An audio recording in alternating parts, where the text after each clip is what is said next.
তো ফাইনালি আজকে আমি কি বুলডগ বুলডগ খাবো ফাইনালি। 3 বছর ধরে ভাবছি যে বুলডগ খাবো, বাট আজ খাবো। ওকে, রামেন বি লাইক এমনি হবে। ওকে, অনেকে বলবে যে আমি কড়াই কেন করিনি, কারণ কড়াটা হচ্ছে আমার নন স্টিকি, আমি কড়া মাছতে খুব ভালো পারি না, তার জন্য আমি এতে করছি। আর বুলডগের এটা নুডলস সাথে একটা একটা না ছোটো একটা সিজনিং অয়েল, একটা তোমার যে মশলা পাউডারটা থাকে সেটা। মশলা কাটতেও পারি না, যাই হোক যা পারি পারি। সিজনিং অয়েল, জানি না কতটা কি ঝাল ব্যাপার হবে।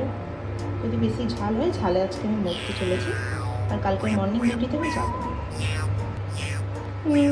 খুন্তি কিন্তু আমি এমনি পাইনি, ননস্টিকের খুন্তিই পেয়েছি, যা পেয়েছি তাতে কালারটা হয়েছে দেখা যায়। সো ফাইনালি আমাদের ওই বুলডগ রামেন আমি প্লেটটা একটু সার্ভ করলাম, কারণ এর থেকে ভালো প্লেট আমার কাছে ইতিমধ্যে নেই।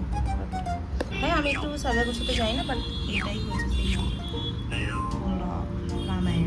ওকে, সারাও। ও বাই গাইস।